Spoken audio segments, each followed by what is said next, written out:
तारा नाम की एक छोटी बच्ची अपने चाचा चाची के साथ में रहती थी। तारा जब 6 महीने की थी तभी उसके माता पिता का एक सड़क हादसे में स्वर्गवास हो गया था। उस वक्त तारा घर पर अपनी दादी सुशीला के पास थी। इस हादसे को गुजरे 9 साल बीत चुके हैं, पर तारा की चाची सविता आज भी तारा को ताने मारना नहीं छोड़ती।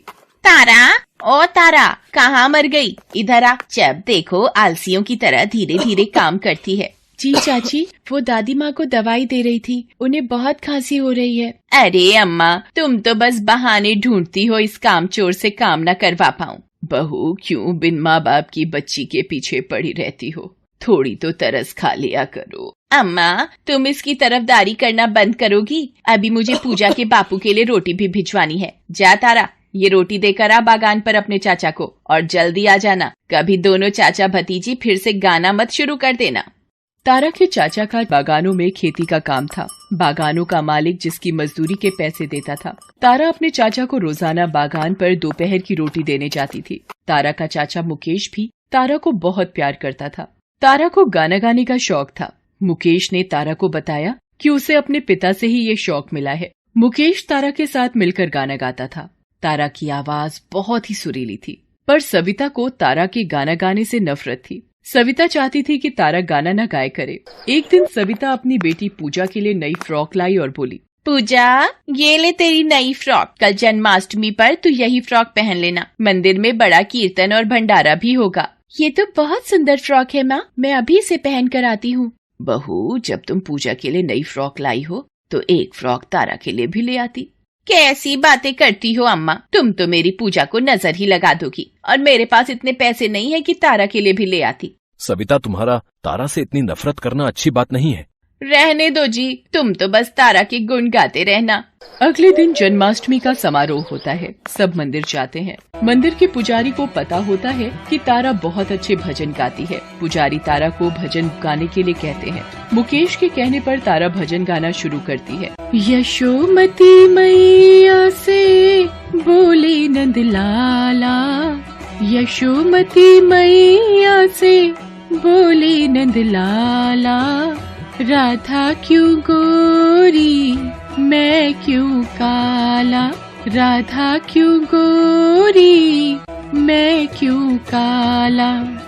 हर कोई तारा की तारीफ करता है। ये सब देखकर सविता और जलन से भर जाती है और गुस्से में पूजा को लेकर घर आ जाती है। सविता मन ही मन सोचती है, इसका कुछ तो करना ही पड़ेगा। दिन पर दिन इसके पढ़ निकलते जा रहे हैं। मंदिर में तो ऐसे भजन बोल रही थी जैसे कि बहुत बड़ी गायिका हो।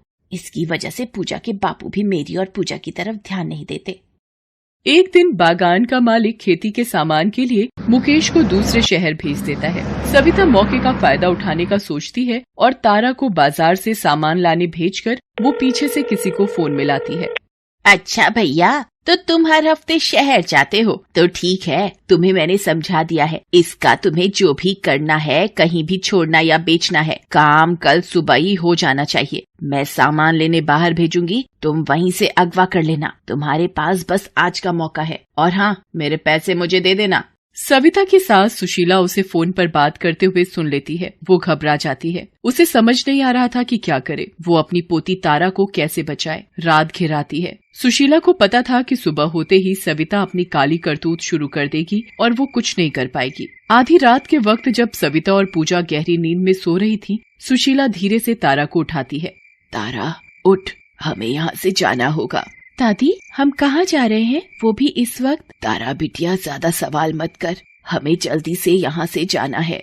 तारा अपनी दादी के साथ रात के अंधेरे में निकल पड़ती है। दोनों स्टेशन पर पहुँचती हैं। तारा की दादी स्टेशन से जा रही एक ट्रेन पर चढ़ जाती हैं और चुपचाप एक कोने में बैठ जाती हैं। जैसे तैसे अगले दिन तक भूखी प्यासी तारा और उसकी दादी डिब्बों में छुपकर समय बिताती हैं। अगले दिन ट्रेन एक स्टेशन पर रुकती है। तारा अपनी दादी के साथ स्टेशन पर उतर जाती है। सुशीला एक कुली से पूछती है, भैया, ये कौन सा स्टेशन है? माताजी, ये मुंबई शहर है जिसे माया नगरी कहते हैं।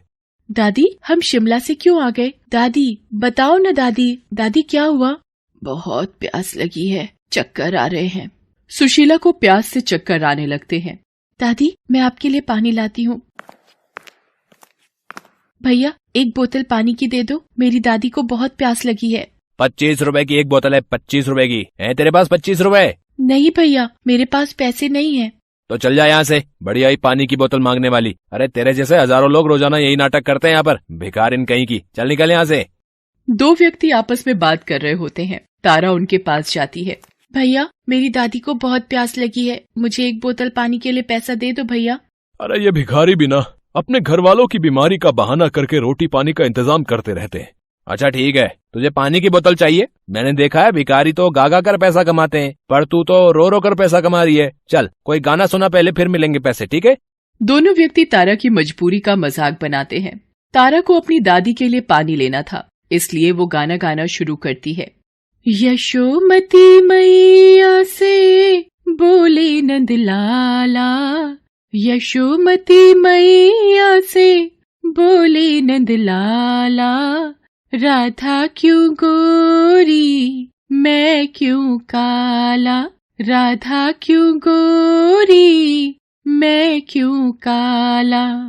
अरे आवाज तो तेरी बड़ी मीठी है लड़की, है? चल इसी बात पे ये ले 25 रुपए, जा अपनी दादी को पानी पिला दे जा। तारा पानी वाले से बोतल खरीदकर सुशीला को पानी पिलाती है। थोड़ी देर बाद सुशीला होश संभालती है। सुशीला तारा को लेकर वहीं स्टेशन पर ही दिन गुजारने लगी। तारा गाना गा गा कर अपनी दादी के साथ भीख मांगती और जो पैसे मिलते उनसे वो दोनों मिलकर कुछ खाती। सुशीला तारा को सविता के चंगुल से तो छुड़ा लाई थी, पर अब वो अकेली बूढ़ी क्या करती। अनजान बड़ा शहर था मुंबई उन दोनों के लिए। धीरे धीरे दिन बीतने लगे। एक दिन तारा भीख मांगते हुए वही गीत दोहरा रही होती है। एक आदमी एक औरत के साथ ट्रेन से उतरता है। वो तारा को गाना गाते हुए सुन लेता है। यशोमती मैया से बोले नंद लाला, यशोमती मैया से बोले नंद लाला, राधा क्यों गोरी मैं क्यों काला। भावना, ये इतना सुरीला गीत कौन गा रहा है? आवाज वहाँ से आ रही है, आओ देखते हैं। बेटी, ये वो गीत तुम ही गा रही थी? जी बाबूजी।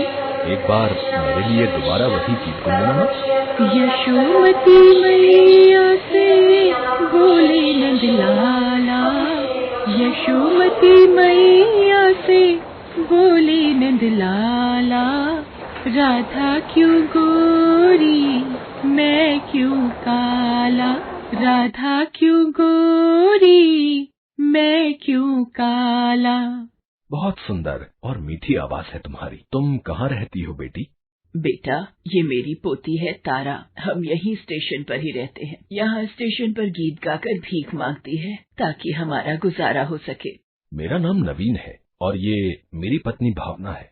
मैं एक म्यूजिक कंपनी चलाता हूँ। नई आवाजों को मौका देना मुझे पसंद है। नई प्रतिभा लोगों के सामने आनी चाहिए। आपकी पोती की आवाज सचमुच बहुत ही अच्छी है। मैं इस आवाज को लोगों के कानों तक पहुंचाना चाहता हूं। आपको ऐतराज ना हो तो मैं आपको अपने स्टूडियो ले जाना चाहता हूं। भावना, मैं चाहता हूं कि ये बच्ची एक सफल गायिका बने।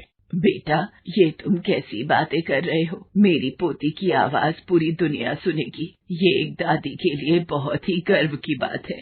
सुना तूने तारा, तेरी आवाज अब लोगों तक पहुंचेगी, वो भी इनकी वजह से। मेरी बच्ची तारा। ठीक है साहब, हम चलने को तैयार हैं। चल बेटी तारा।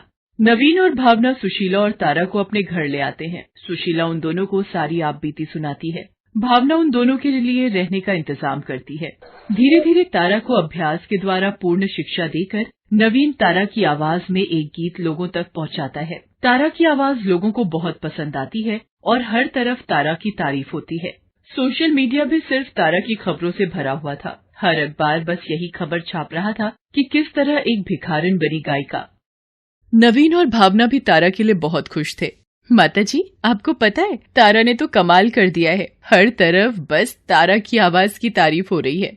ये आप दोनों की मेहरबानी है बेटी। आज आपने मेरी बदकिस्मत कही जाने वाली तारा को किस्मत वाली तारा बना दिया। आपका ये एहसान हमेशा रहेगा बेटी। माताजी, ये सब तारा की आवाज का जादू है जो इसे ये मुकाम मिला।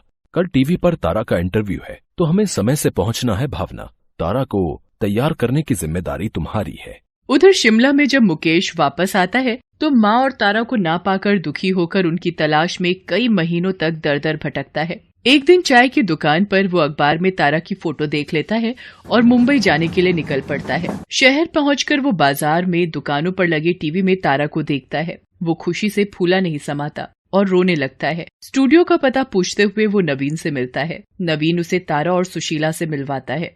अम्मा, तारा, मैंने आप दोनों को बहुत ढूंढा पर आप दोनों मुझे नहीं मिले। ये तो मैंने अखबार में तारा की फोटो छपी देखी तो यहाँ तक पहुँचा। माँ, मुझसे क्या गलती हो गई थी जो आपको घर छोड़ना पड़ा? नहीं बेटा, बस वो समय ही खराब था जो हमने ये कदम उठाया। चाचा, मुझे आपकी बहुत याद आ रही थी। चाची और पूजा नहीं आए आपके साथ मुझे मिलने? भूल जा अपनी चाची को, वो तेरी चाची कहलाने लायक नहीं है। नहीं मुकेश, तू बहू को ऐसे अकेला छोड़कर नहीं रह सकता। कितने महीनों से वो भी तेरे लिए परेशान होगी। चाचा, मुझे चाची और पूजा के पास ले चलो। मुकेश सुशीला और तारा को शिमला लेकर जाता है। नवीन और भावना भी उनके साथ जाते हैं। सविता का रो रो कर बुरा हाल था। मुकेश के जाने के बाद वो बिल्कुल अकेली हो गई थी। सविता जैसे ही मुकेश के साथ सुशीला और तारा को देखती है वो रो पड़ती है। चाची देखो, मैं आपसे मिलने आई हूँ। मुझे आपकी बहुत याद आ रही थी। नहीं तारा, मैं तुम्हारी चाची कहलाने के लायक नहीं हूँ। मैंने तुम्हारे साथ और अम्मा के साथ बहुत गलत व्यवहार किया है, इसीलिए तुम्हारे चाचा भी मुझे छोड़कर चले गए थे। अपने आप को अब इतना दोष मत दो बहू, जो होना था हो गया। अब तुम पूजा की ही तरह तारा की भी माँ बनकर उसकी देखभाल करो। आज तारा ने इतना ऊंचा मुकाम हासिल किया है, फिर भी ये आपको ही याद कर रही थी। ये आपसे बहुत प्यार करती है। सविता तारा को गले लगा लेती है और उस दिन के बाद सब मिलकर मुंबई में ही खुशी खुशी रहने लगते हैं। तारा को नवीन और भावना की वजह से एक ऊंचा मुकाम मिला था, जिसकी वो हमेशा आभारी थी। Thanks for watching.